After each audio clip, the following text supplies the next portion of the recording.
వెండి దూకుడు తగ్గడం లేదు. సిల్వర్ రేట్ రికార్డుల మోత మోగిస్తోంది. ఇవాళ ఒక్కరోజే 13,000 పెరగడంతో ఆల్ టైమ్ హైకి చేరింది. హైదరాబాద్ మార్కెట్లో కిలో వెండి ధర అక్షరాల 3 లక్షలు దాటింది. బంగారంతో పోటీ పడి వెండి ధరలు పరుగులు పెడుతున్నాయి. వరుసగా పెరుగుతున్న ధరలు కొనుగోలుదారులకు షాక్లు ఇస్తున్నాయి.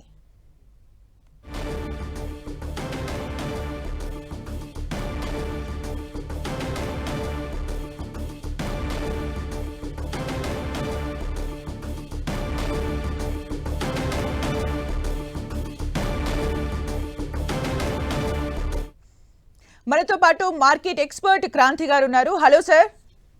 హలో అండి. సార్, గోల్డ్ తో పాటు సిల్వర్ రేట్లు పెరగడానికి కారణం ఏంటి? మరి ఇంతలా ఒకేసారి పెరుగుతున్నాయి? మనం చూసినట్లయితే సిల్వర్ని ఒక హై బీటా కమోడిటీ కింద, ప్రీషియస్ కమోడిటీ కింద చూస్తాము. అంటే గోల్డ్ ఒక 5% పెరిగినప్పుడు సిల్వర్ 10% పెరుగుతుంది. తగ్గినప్పుడు కూడా సిల్వర్ యొక్క హై బీటా నేచర్తో సిల్వర్ కూడా ఆ రకంగానే తగ్గుతుంది. కానీ మనం ఇప్పుడు చూస్తున్నట్లయితే జియో పొలిటికల్ ఎన్విరాన్మెంట్ అనేది బాగా అన్సర్టనిటీ అనేది బాగా పెరిగింది. అందువల్లనే మనం సిల్వర్ మరియు గోల్డ్లో మంచి ర్యాలీ అనేది చూడటం ప్రస్తుతం చూస్తున్నాం. అంతేకాకుండా సిల్వర్ కనుక కన్జంప్షన్ కనుక చూస్తే గోల్డ్ వచ్చేసేసి ప్రీషియస్ కమోడిటీ, దాని యొక్క యూసేజ్ అనేది చాలా లిమిటెడ్గా ఉంటుంది. వేరే సిల్వర్ వచ్చేసి it's considered as, even though it's a precious commodity, precious metal, industrial usage అనేది సిల్వర్ నుంచి ఎక్కువగా ఉంటుంది. సో ఇప్పుడు మనం చూసినట్లయితే ఈవీ అడాప్షన్ ఎక్కువగా జరుగుతుంది. అంతేకాకుండా డిఫరెంట్ కన్జ్యూమర్ గూడ్స్లో కూడా మనం సిల్వర్ని యూజ్ చేయడం ఎక్కువగా జరుగుతుంది. మనం పవర్ని సేవ్ చేయడానికి వాడే లిథియం అయాన్ బ్యాటరీస్లో కూడా ఎక్కువ సిల్వర్ కన్జంప్షన్ అనేది పెరుగుతుంది.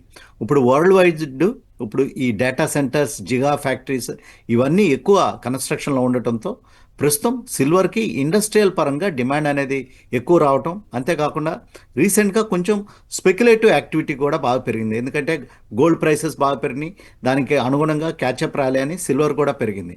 సో ప్రస్తుతం ఒక ఫోమో అంటే ఫియర్ ఆఫ్ మిస్సింగ్ అవుట్, ఇప్పుడు కనుక మనం సిల్వర్ కొనలేకపోతే ఇంకా ధరలు పెరిగిపోతాయి అనే అటువంటి స్పెక్యులేటివ్ యాక్టివిటీ కూడా ప్రస్తుతం నడుస్తూ ఉండటంతో ఇవన్నీ కలిపి సిల్వర్ యొక్క prices all time high level 3 lakhs రూపీస్కి ఇండియన్ మార్కెట్లో వెళ్ళటం, గ్లోబల్ మార్కెట్లో అయితే గనక $100 per ounceకి చెరువుగా ఉండటం మనం ప్రస్తుతం చూస్తున్నాం.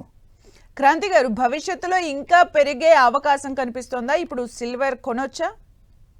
ఇప్పుడు మనం చూసినట్లయితే లాస్ట్ 2 yearsలో, లాస్ట్ 1 yearలో వరల్డ్ మొత్తంలో ఒక అవుట్ పర్ఫార్మింగ్ ఎసెట్ క్లాస్ ఏదైనా ఉంది అంటే అది డెఫినెట్గా సిల్వరే అవుట్ పర్ఫార్మెన్స్ చూపించింది. ఇది చాలా రేర్గా జరుగుతుంటుంది. మనం గోల్డ్ అండ్ సిల్వర్ ప్రైసెస్ కనుక చూస్తే కనుక 47 years తర్వాత ఈ అవుట్ పర్ఫార్మెన్స్ అనేది కనపడటం మనం చూస్తున్నాం. దీనికి ప్రధానంగా చూసినట్లయితే ప్రస్తుతం జియో పొలిటికల్గా వరల్డ్ ఆర్డర్ అనేది చేంజ్ అవుతుంది. అంటే యుఎస్ కంట్రీ యొక్క డామినెన్స్ని నిలబెట్టుకోవడానికి ప్రయత్నిస్తుంది. అంతేకాకుండా మనం తరచుగా చూస్తున్నాం జియో పొలిటికల్ ఎన్విరాన్మెంట్ ఏ రకంగా ఉందో, వెనిజులాలో ఏ రకంగా జియో పొలిటికల్ ఎన్విరాన్మెంట్ రీసెంట్గా చూసామో, అంతేకాకుండా ఇరాన్, అంతేకాకుండా ప్రస్తుతం ట్రంప్ నుంచి వస్తున్నటువంటి స్టేట్మెంట్ ఏదైతే గ్రీన్లాండ్ టెరిటరీని వాళ్ళ యొక్క యుఎస్లోకి టెరిటరీలోకి తీసుకుంటానికి జరిగే ప్రయత్నాలు, వీటన్నిటితో జియో పొలిటికల్ అన్సర్టనిటీ అనేది బాగా పెరిగింది. అంతేకాకుండా డాలర్ మన ఇండియన్ కరెన్సీతో చూసుకుంటే కనుక బలపడినప్పటికీ వేరే ఇంటర్నేషనల్ కరెన్సీస్ కనుక చూసినట్లయితే అది యూరో కానీ, లేకపోతే జపనీస్ ఎన్ కానీ, పౌండ్ కానీ, లేకపోతే స్విస్ ఫ్రాంక్ కానీ, ఈ మేజర్ కరెన్సీస్తో కనుక చూసినట్లయితే డాలర్ డిప్రిషియేట్ అవుతుంది. నెక్స్ట్ అంతేకాకుండా త్రూఅవుట్ ద సెంట్రల్ బ్యాంక్స్ ప్రస్తుతం వారి యొక్క రిజర్వ్స్ని యుఎస్ ట్రెజరీస్ నుంచి గోల్డ్కి షిఫ్ట్ చేస్తూ ఉంటాం మనం ప్రస్తుతం చూస్తున్నాం. లాస్ట్ 1 year నుంచి గోల్డ్ ఎక్కువగా బై చేస్తుంది ఎవరంటే central banks across the globe అనమాట. మనం నార్మల్గా పెళ్ళిళ్ళ సీజన్కి వచ్చింది, గోల్డ్ రేట్లు పెరుగుతున్నాయి, అంతేకాకుండా పండగ సీజన్ వచ్చింది, గోల్డ్ పెరుగుతున్నాయి అనుకుని ఒక నానుడు అనేది నార్మల్గా ఉంటుంది. కానీ ప్రధాన రీజన్ వచ్చేసేసి త్రూఅవుట్ ద వరల్డ్లో ఉన్నటువంటి సెంట్రల్ బ్యాంక్స్ అన్ని గోల్డ్ని పర్చేజ్ చేయడం స్టార్ట్ చేశారు. వారి యొక్క రిజర్వ్స్ని డాలర్స్ నుంచి గోల్డ్ వైపు ప్రస్తుతం తీసుకువెళ్తున్నారు.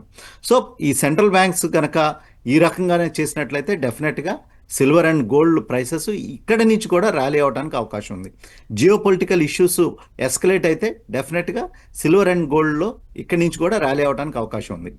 ఈ- ఈ- కొంచెం డాలర్ కనుక స్ట్రెంగ్థెన్ అయ్యి ఈ జియో పొలిటికల్ ఇష్యూస్ కనుక కొంచెం సాఫ్ట్నెస్ అయితే కనుక కొంచెం సిల్వర్ అండ్ గోల్డ్లో ప్రాఫిట్ బుకింగ్ రావడానికి అయితే అవకాశం ఉంది. సో మనం జాగ్రత్తగా ఈ జియో పొలిటికల్ ఎన్విరాన్మెంట్ ఏ రకంగా నెక్స్ట్ వీక్స్లో కానీ నెక్స్ట్ మంత్స్లో కానీ ఏ రకంగా అవుతుందో చూడాలి.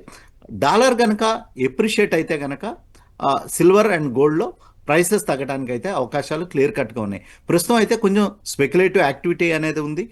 అందువలన కొంచెం ఒక మైల్డ్ కరెక్షన్ రావడానికి అయితే క్లియర్ కట్ అవకాశాలు అయితే కనపడుతున్నాయి. అలాగే క్రాంతి గారు, మీరు చెప్తున్నట్టు బ్యాంక్స్ అన్ని గోల్డ్ని రిజర్వ్ చేసే క్రమంలో ఇలా రేట్స్ హైక్ అవుతూ ఉంటాయని చెప్పారు. ఇప్పుడున్న సిచ్యువేషన్లో సిల్వర్ రేట్స్ కూడా ఇలా పెరుగుతున్న క్రమంలో బ్యాంక్స్ సిల్వర్ వైపు కూడా మళ్ళీ అవి కూడా రిజర్వ్ చేయాలి అనుకుంటే నెక్స్ట్ ఎలా ఉండబోతుంది వెండి ఫ్యూచర్?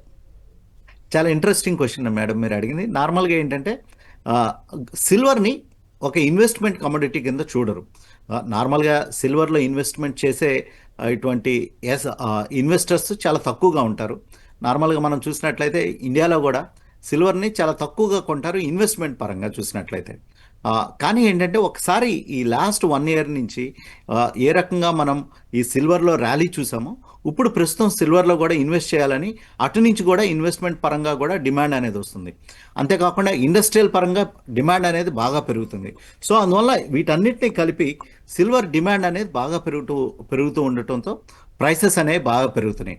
సో ఇన్వెస్టర్స్ ప్రస్తుతం సిల్వర్ని మన ఆర్బీఐ కూడా ప్రస్తుతం మనం గోల్డ్ కనుక మన దగ్గర ఉంటే గోల్డ్ ఆర్టికల్స్ కానీ జ్యువెలరీ కనుక ఉంటే కనుక బ్యాంక్లో పెట్టి మనం లిక్విడేట్ అనేది చేసుకోవచ్చు. ఇమీడియట్గా ఏదైనా లోన్ కావాలంటే తీసుకోవచ్చు ఎగనెస్ట్గా. కానీ సిల్వర్ని మనం బ్యాంక్లో డిపాజిట్ చేయటం, సిల్వర్ని ఎగనెస్ట్గా లోన్ తీసుకోవటం అనేది సిస్టమ్ ఇంకా లేదు.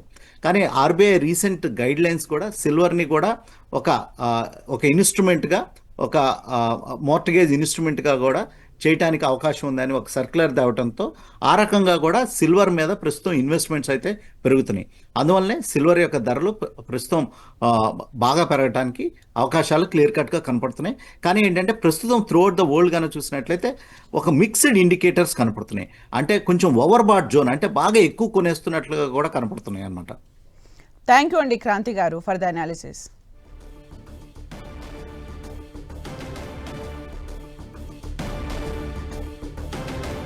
వెండి రేట్ పరుగులు పెడుతోంది. సిల్వర్ రేట్ బంగారంతో పోటీ పడుతోందా అన్నట్టుగా పెరుగుతోంది. 3 లక్షలు దాటింది కేజీ వెండి ధర. దీనికి చాలా రీజన్స్ ఉన్నాయి. గ్లోబల్ పరంగా అని చెప్తున్నారు ఎక్స్పర్ట్స్. ఆల్ టైమ్ హైక్ అయితే వెండి ధర చేరుకుంది. 3,01,315 రూపాయలు పలుకుతోంది కేజీ వెండి ధర.